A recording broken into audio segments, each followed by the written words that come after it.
Roald Dahl. When you hear that name, what comes to mind? Probably snowscumbers, maybe some golden tickets, or a girl with magic powers, right? But what if I told you the man who wrote our childhoods was way more complex, and frankly, more fascinating than any character he ever dreamed up? Let's get into the unbelievable true story behind the storyteller. See, this is the Roald Dahl we all think we know. The kindly, smiling grandpa figure, the genius behind classics like Matilda, The Witches, and of course, Charlie and the Chocolate Factory. I mean, his books have sold over 300 million copies. He's without a doubt one of the greatest storytellers of the 20th century. But what if that was only scratching the surface? What if I told you the man who invented the BFG lived a life that was wilder, more dramatic, and more unbelievable than any of his fiction? Yep. Before he ever wrote a single word about giant peaches or fantastic foxes, Roald Dahl was a fighter pilot for the Royal Air Force in World War II, literally battling enemies in the skies over Greece and the Middle East. And that's not even all of it. He was also an intelligence officer, a spy, stationed in Washington, D.C., where he worked right alongside Ian Fleming, the guy who created James Bond. Dahl was supplying intelligence that went straight to Winston Churchill. And maybe, most surprisingly, during a time of incredible personal tragedy, he became a medical inventor. He actually co-developed a life-saving device that helped thousands of kids all over the world. So how on earth did one man become all of these things? Well, the story starts exactly where you'd think a Roald Dahl story would start, with a rebellious kid fighting back against some truly awful adults. Okay, let me introduce you to the Great Mouse plot of 1924. So when he was just 8 years old, Dahl and his friends decided they needed to get revenge on the mean and loathsome owner of their local candy shop, a woman named Mrs. Pratchett. Their brilliant plan? To drop a dead mouse right into her prized jar of gobstoppers. Now, does a mean, terrifying woman who hates children sound familiar? This real-life villain was the direct inspiration for one of the scariest characters in literature, Miss Trunchbull from Matilda. It's a perfect peek into how Dahl worked. He took the misery from his own childhood and spun it into magic.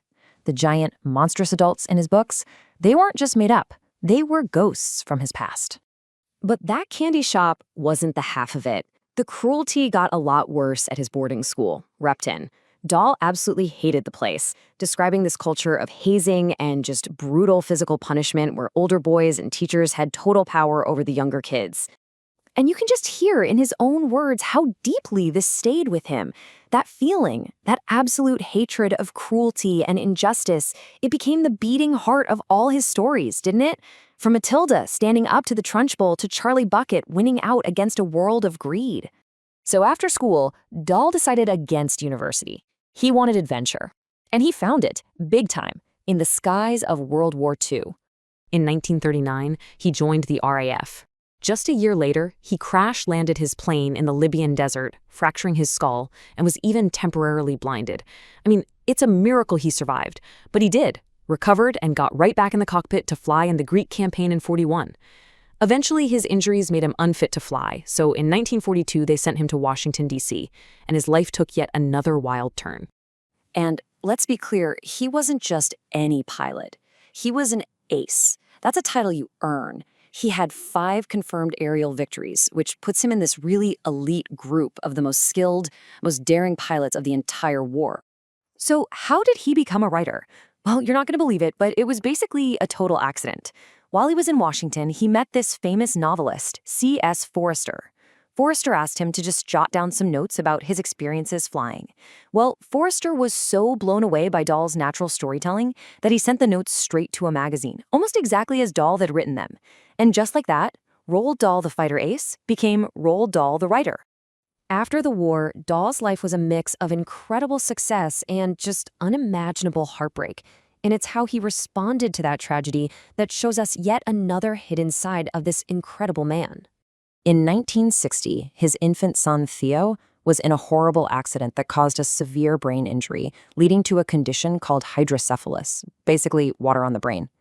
Then, just 2 years later, an even greater tragedy. His 7-year-old daughter Olivia died from measles. He later said he was just limp with despair.